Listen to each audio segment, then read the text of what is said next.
Welcome to the EOB Podcast, where we talk about the weekend box office and the new openings this week. I'm Benno, and joining me is Santong. Okay, let's get right to it. Last weekend, we have two new releases. One is American Assassins, and the other is Mother. Right. So it seems like we're kind of a bit off on our projections on on their box office take over the weekend. We were probably pretty off on Mother, right? But American Way off, way Assassin, off. way off, yeah. And were we also way off on American Assassin? We're kind of there. Your number is lower Uh, than what the movie actually took in, and mine was a bit higher. But we're off by like 5%. I mean, not yeah. 5%, but 5 million. Oh, okay. That's just 30%, right? It's Yeah, not too just bad. 5 million here and there. You can make it up in a day or two, right? So Yeah. that's nothing. But I think everyone were off on Mother though. Right. So we will get to that. How about we Okay. get right into the box office, since we have like three wide releases to the new challengers coming in. So we'll get to it. Okay. Number one at the box office is the horror movie It. I guess the first movie of a two-parter. Mm. Surprisingly, it retained its audience relatively well. The drop off is only about 51%. Pulled in 60 million over the weekend. After 2 weeks, it crossed 200 million. Domestic ticket right now is 218. And surprisingly, it's doing really well overseas too. Well, just surprisingly to me, it's already at 371 million worldwide. Mm-hmm. I'm not sure how well Stephen King's novel is hit the property is worldwide. I thought it was mostly a U.S. thing, but apparently it's a pretty popular novel overseas too. Maybe. It's very possible because Stephen King is one of these authors. He's been in the business for a while. I'm sure his works has been translated Mm, right. the world over. So I don't think this is new to Mm, audience there. And besides, it's a horror movie that, I guess like capture the imagination here, right? The number yeah. one horror movie in America, would Well, not really, just number one, but like the biggest opening ever for a horror film, the biggest opening ever for an R-rated horror film, and breaking all kinds of records in September. right. So maybe that is kind of like moving overseas. Yeah, that too. So it's doing well overseas, and it's a horror movie. It's not one of these big superhero movies. Surprisingly, right? Yeah. That's catching on overseas as well. But I guess the amazing thing is like the second weekend.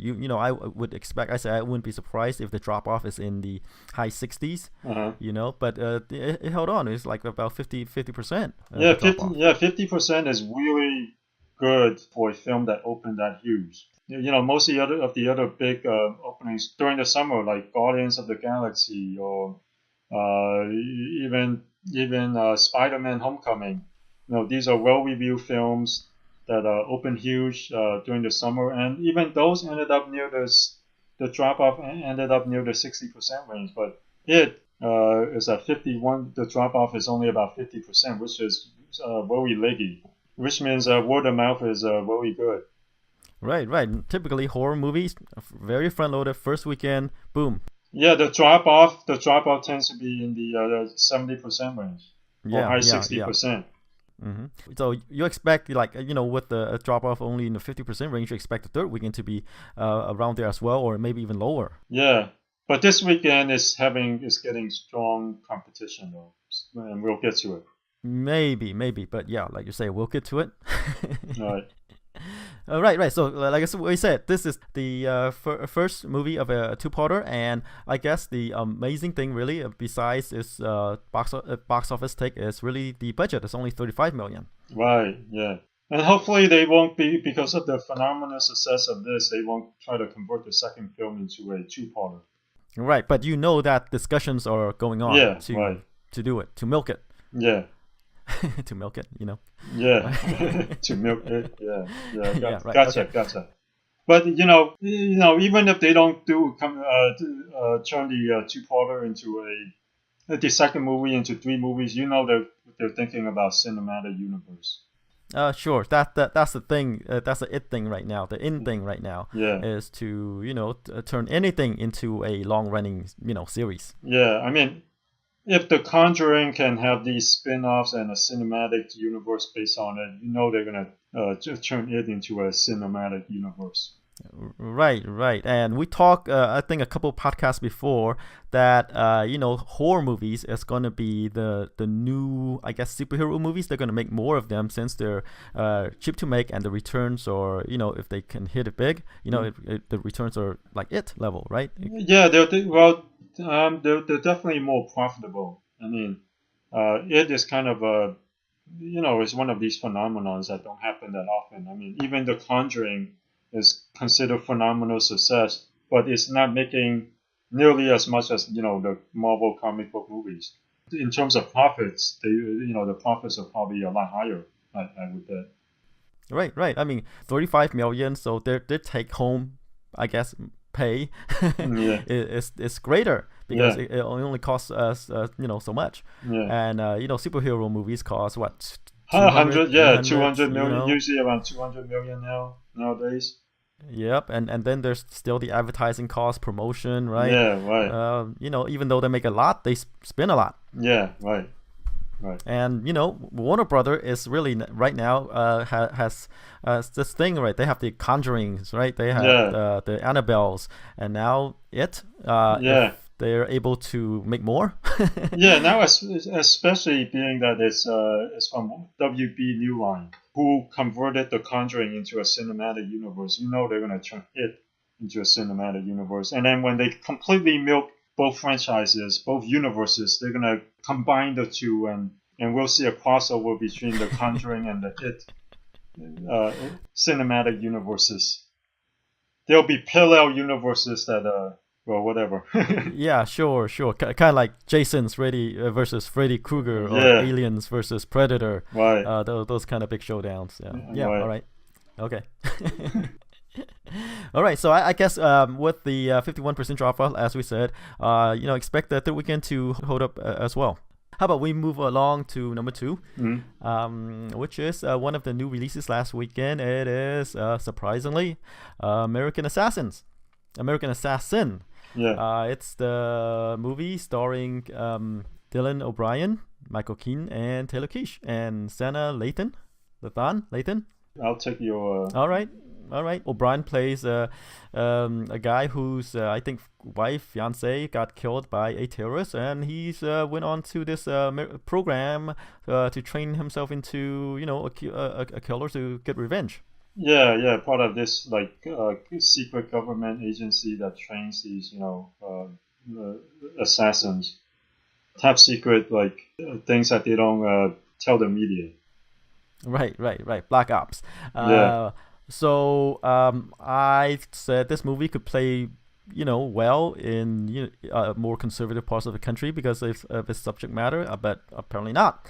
I said it could probably do 20 to 25 million, or open to. You said 10 million, so it kind of be in the middle of your number and my low number. Like I said, we're kind of 5 million off. Yeah, but I was closer. Yeah, I put in about 15 million.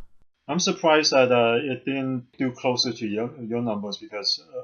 I guess American Sniper did so well, and it probably does target a similar audience.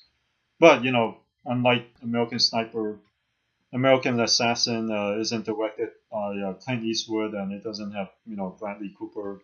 And it's not based on a book, right? Yeah. As far as I know. And Michael Keaton's face is the biggest face on the poster, so. Star power is not as big. Right, and also I guess the number is affected by it as well. I don't know. It did. It didn't do as well as you expected, but it did better than I had expected. And the budget's relatively modest for an action film. 33 million nowadays to make a international. Action film is pretty cheap. That's true. But then again, you have guys like Dylan O'Brien, Taylor Kitsch. I mean, the highest paid actor right there is probably Michael Keane. Yeah, so it's gonna, probably, uh, yeah, I'm not sure if these like films appeal to an international crowd. Anything that I don't remember how American Sniper did overseas, but I'm not sure how the overseas market looks at films like this, where it's kind of like the Americans going after terrorists in the Middle East. Sure, but this is an action movie, so it translates better. I feel. Well, Because you really don't need to understand much. You say, okay, he has motivation to go after these bad guys, and car chases, guns. It's very understandable, the plot. right, So right, all right. American Sniper did do about 200 million overseas, so very well, yeah, yeah, so surprisingly. that's pretty well. That's pretty good. So American Assassin, yeah, could have. Well, the early take, I'm not sure how many territories it opened in overseas, but according to Box Office Mojo, not many. It did about 6.2 million overseas so far, but the market's not that big though. You're right, but then again, the magic number, the budget is only about 33 million, so it doesn't need to do that well Right. overseas. Yeah. So I think it's already a success. Yeah. Overall, yeah, kind of solid. We'll see how well it holds up next week, because action films tend to not hold up as well, especially ones that's not well reviewed. That's true, and it has another movie that's in competition with one of the Oh yeah, Kingsman. Kingsman, so that will affect its box office a lot. by a lot. Yeah. Okay, bring us in on Mother. Okay, so at number 3 is Mother. It pulled in 7.5 million over the weekend at a budget of 30 million. Kind of disappointing, because it's directed by Darren Aronofsky, and it stars Jennifer Lawrence and a bunch of Oscar-winning actors. Like Michelle Pfeiffer, Javier Bardem, Ed Harris. I was saying, what, 15 to 20? Yes, 15 to 20, and I said about 20. And I think most people in the industry were expecting, even on the lower end, were expecting higher than 7.5 million. And Darren Aronofsky's previous films, I don't know, he alternates between, straight dramas like The Wrestler, or, straight epic films like Noah. And then he'll do these really mind-bending, strange, weird films like The Fountain, or Mother. Or Mother, or Requiem for a Dream. And this looks like it's one of the weird ones. The problem is the trailer, they sold it as a pretty general horror film. But I guess the audience gave it an F, so maybe they didn't get what they were expecting. Yeah, F cinema score, so which is very rare. Yeah, very rare. You only see that for the worst horror films. Yes, and considering the pedigree, right? All these Oscar-winning actors, actresses, Darren Aronofsky directing. You expect the audience to receive this better, but F. Yeah. Right, but the critics liked it. I mean, 69% at Rotten Tomatoes. So there's a disconnect there. Yeah, and from reading the some of the reviews, that it's not what the trailer is portraying. The impression I got from reading some of the quotes is that it's not what you see in the trailer, and that's probably why there's a disconnect. The audience saw the trailer, thought they're going in for some erotic horror thriller movie, and got something else.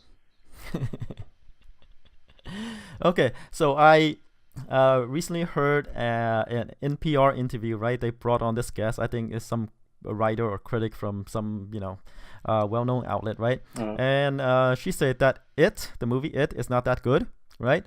But that person loved Mother. Mm-hmm. So again, I guess there's this disconnect there, right? Critics generally like this movie, right? Mm-hmm. But the audience is just like you say, maybe it's just the disconnect between what they see in the trailer and what they were expecting and what they saw. Yeah, it could the final be product.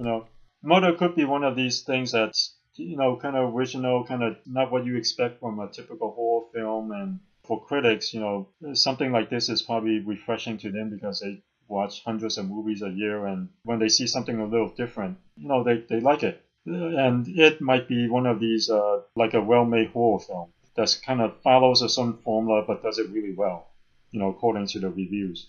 And Mother might be one of these horror films that kind of, pushes the genre to different directions. So it's one of those films that appeals to people who, or probably film fans who watch a lot more movies than 12 films a year. Right. But there is this risk with a director like Darren Aronofsky, is that he's willing to, I guess, stretches or push the envelope a bit, in these techniques, storytelling wise, right? I mean, if you've seen with Requiem for a Dream, for example, or even The Fountain, right? These things that doesn't match people's expectation of the storytelling. Mm-hmm. So I guess it's too different for them. But they kind of know what they're getting into, though, because the budget's not that high. And you look at his filmography, it does look like he likes to alternate between, like, I'll make a movie for the studio and then I'll make a movie for myself type of thing. Yeah, I guess. But 30 million is nothing to sneeze at. Yeah. It's more than a passion project. Right? Right. Because every so, The Wrestler is kind of a straight drama. And then the Fountain's kind of weird. Requiem for a Dream is, kind of weird in relative sense. And then Noah is kind of like a straightforward epic. And then, you have Mother, which is kind of like Black Swan and The Fountain or High Requiem for a Dream, kind of a little bit on the weird side. Right. I feel that this Mother is people see it as a horror movie, right? Yeah.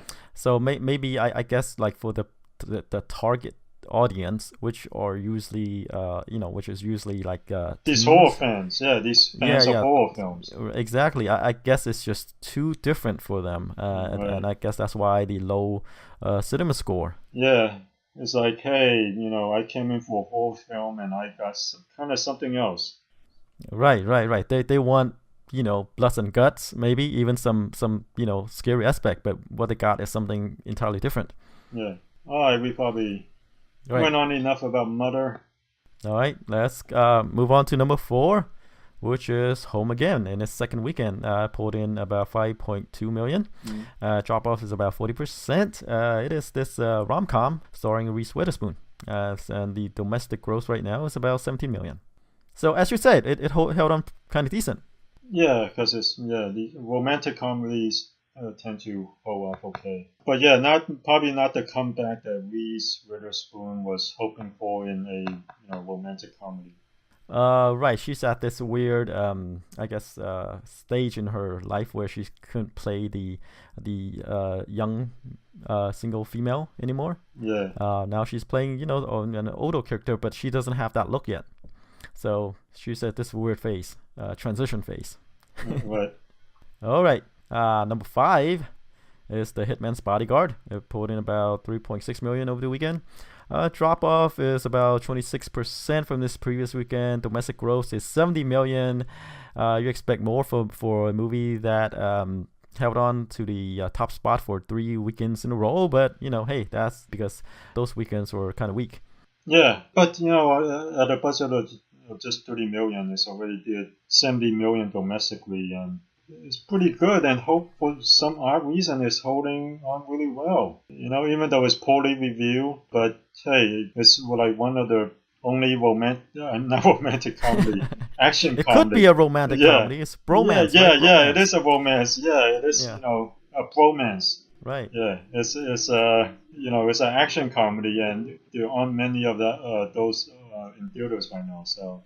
Right, this is like you said, action comedy, and it is kind of a lighter fare than something like American Assassin. Yeah. So and it has recognizable names, right? Yeah. Ryan Reynolds and Sam Jackson. So those two people, just based on their name alone, could pull in some people. Yeah, and being that it's by Lionsgate, it's actually a pretty decent hit because those guys, Lionsgate, they'll crank out sequels to movies that make like 20 million. like some of those Jason Statham movies. Yeah, sure, but because it costs so little to make those movies, right? So they still make a profit either way. Yeah, so it's very highly likely that we might see a Hitman's Bodyguard trilogy. Very highly possible. Okay, I take your word for it. Yeah. All right. Number 6, it's Wind River. It's one of these indie movies with Jeremy Renner and Elizabeth Olsen. It pulled in about 2.5 million over the weekend. Domestic gross so far is about 30 million. You know, it's one of these indie movies that I'm sure we'll hear more during award season. Yeah, it's doing really pretty well, especially for an indie film. You know, it's already made almost 30 million at a budget of 11 million. And for indie film, 30 million is already pretty good, and it's still going steady. All right. Speaking of horror movies, right? This is a season of horror movies. Number 7 is Annabelle Creation. I guess it's the prequel to Annabelle. Pulled in about 2.4 million over the weekend. You could say it's not that affected. By it, since the drop off is about 40%. It's nearing 100 million. Right. And I think the international growth is pretty strong too. Oh yeah, okay. So worldwide is at 291 million, which is very impressive for a horror film. Right, budget's 15. So you know, low horror movies, great returns. And hey, it's another movie by Warner Brothers. You know, under the New Line label. They at least right now capture the corner of the market on horror movies. All right, let's move on to number 8. Leap. It made 2.1 million over the weekend.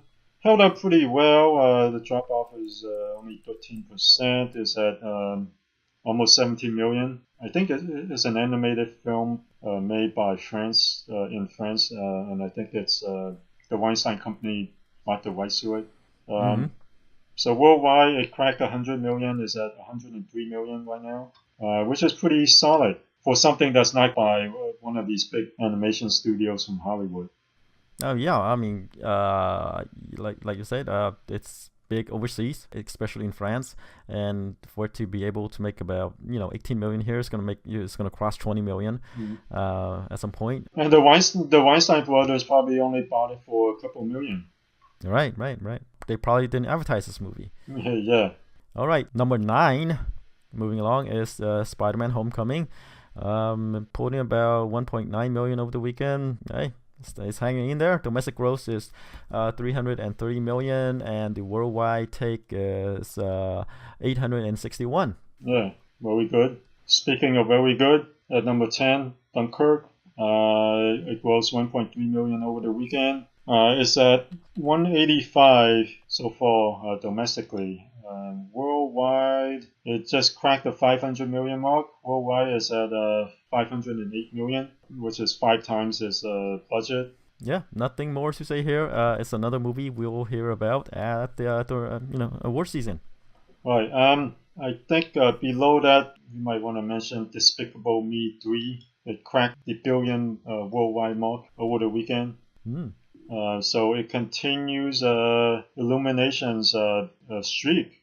Right. I mean, the third movie didn't do that well here, relatively speaking, right? It's only the third highest movie, grossing movie, behind Despicable Me 2 and Minions. But worldwide, hey, it's the second highest grossing movie. Minions. I mean, it's disappointing only if you compare it to Minions. But if you just compare to the first Despicable Me, it made about as much as that domestically. So not bad, I guess people were expecting more because, this Despicable Me 2 did better, and then the Minions movie also made in 300 million plus. But worldwide, it cracked the $1 billion mark. Well, I mean, you because people saw a drop in the box office take, right? Domestically. Yeah, domestically, it did less than Despicable Me 2, and it did less than Minions, which, people, rightly think or wrongly think that, hey, this series on its decline. Yeah, it is on a slight decline, though. So. Right. But But not hey, that bad. you know, Not that bad. right. But the budget is only 80 million. Yeah. So, you know, it's doing very well for itself. I mean, even though if there's like a slight dip, you know, hey, 80 million, they can make, you know, another Minions movie or another Despicable Me movie if they come up with a good storyline.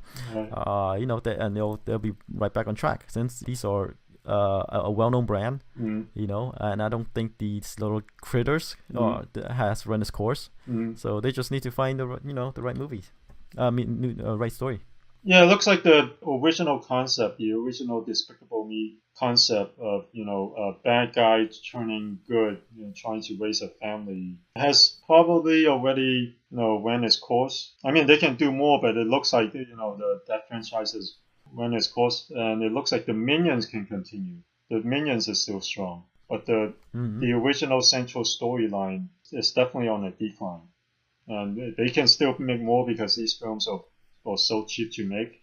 They can definitely do more with the Minions because it's one of those films where, you know, they're just cute. You can put any kind of storyline to that. Whereas Despicable Me 3, that original concept, 2 movies is probably enough. 3 is kind of stretching it. Well, what I'm saying, you can always do sort of a spin-off that focus on, you know, Gru's children, kind of like them taking over the business, so to speak. Yeah, true. You can try to milk it in those other ways. Yeah. So it's not. I don't think it's that dead yet. You know, I don't think it's run its course. I mean, with Gru maybe it run its course, right? But you can always do something else with the other characters. All right, we're done with the top 10. How about we move on to the new releases? So I believe we have 3 wide releases this weekend. We have the Ninjago movie, the Kingsman sequel, the Golden Circle, and a horror movie, Friend Request. Which one do you want to start with? Let's go with Ninjago. So it's based on the Lego brand. Ninjago is Lego's own brand, I guess, own characters. They're not licensed, you know, like Batman. They're not, you know, it's not licensed from Warner Brothers. It's their own brand. So it's about the Eastern. You know, takes place in the kind of like Eastern Asia countries with ninjas, robots. Right. Yeah. I mean, you've seen the trailer. Because it's Lego, you have robots, you have monsters, you have martial arts. So they kind of mix, you know, I'm not sure if it's Japanese or Chinese because when you're talking about ninjas, it's, you know, more Japanese, but the master is Sensei Wu, and Wu is Chinese. Sensei is Japanese, so they kind of mix the two. Right. So yeah, you can say just some Eastern country, either China or Japan. Yeah, so it's one of these things where it's kind of interesting. It's kind of a family conflict. It's kind of like Star Wars, where you have Darth Vader versus Luke. Except because this is Lego, there's humor, there's meta stuff going on, and Jackie Chan's in it doing the voice. Sure. Doing the voice. You know, it's a story about, I guess, this ninja, whose dad is the bad guy. I say there's a family conflict there. Right. And so there's Master Wu is recruiting him and a bunch of other guys to stop him. Right, and they're different colors as well. So, you know, there's some Power Ranger things going on there. So this is kind of a mismatch of, you know, Chinese, Japanese, you know, Power Rangers, you know, a lot of things. Yeah. Trying to appeal to as wide of an audience as possible. Yeah. And Dave Franco stars as Leloy. As the trailer would have it. No Scott Adkins? Yeah, I'm surprised. No Scott Adkins. You never know. All right. So the Lego Batman movie opened to about 53 million. Went on to make 175 million domestic and 311 million worldwide. So, you know, it's not as big as the Lego movie. And I don't think this will be as big as the Lego movie as well.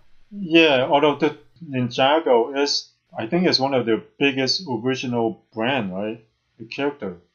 Yes, as well as Nexo Knight and Nexo Knights and some other things. So, but it's something that they want to create themselves, so they don't have to pay licensing fee. Yeah. to other companies. Right. But the thing is, I don't know how big this is. I don't know if Ninjago will appeal to people outside of people who know these Lego characters, I guess, or know this brand. Yeah. I mean, I watched the series on Netflix, and they're pretty well made. In general, they're very well made. They're highly entertaining, and the trailer for this looks pretty good too.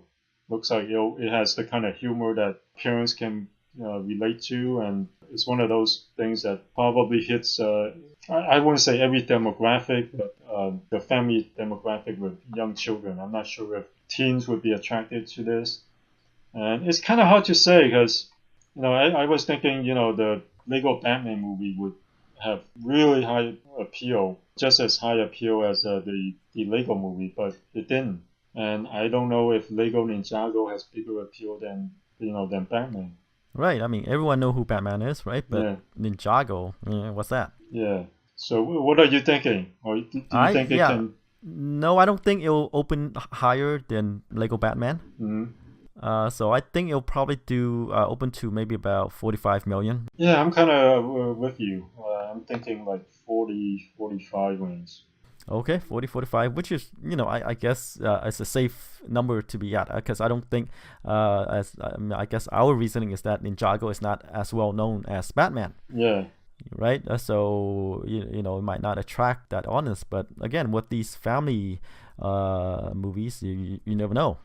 This one might capture the audience, the family audience, and, open higher than Lego Batman. Yeah. All right. How about we move on to Kingsman, the Golden Circle.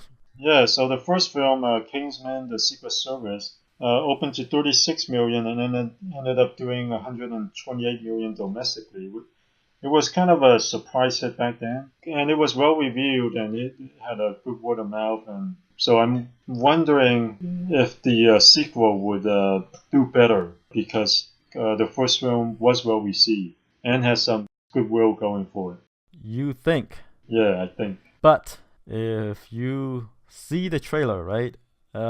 It's this. They come over to America, and there are cowboys, kind of like bad stereotypes, right? America, cowboys, guns. Well, the film is it does seem a little bit more even more over the top. The first film was pretty over the top. But it kind of makes sense. It doesn't, kind of have these like a British sensibility, right? It takes place in Britain or England, right? Yeah. And it has all those, Sam Jackson as the bad guy. This one has Channing Tatum, Halle Berry, Colin Firth returns, Julianne Moore is here. Yeah. But they come over to the land of the free, so to speak, and the trailer is kind of cringeworthy because it plays with these stereotypes. I don't know. I think if you see it makes me uncomfortable watching it. Oh, they make me uncomfortable. I mean, because if you see the first film is so over the top that nothing in the trailer that I saw would surprise me. Let's put it this way. Right. It's just like the next movie, right? Yeah. They go to China and everybody knows kung fu kind of deal, right? Which wouldn't be too bad because they do everybody do know kung fu in the film. Sure. But what I'm saying is, these stereotypes, China, kung fu, people, all these things, and America, cowboys. Right. You go to Africa, you have these, these warriors or something like that, right? So that's what I feel, and I think this movie might not do as well as the first movie. Yeah, because the Lego Ninjago movie, it is still going pretty strong, and I'm not sure if there's enough room for that many 3 movies making over 30 million this weekend. And then we still have another film too. We still have a friend request. All right, put a number on this. Put a number on this. All right. 25.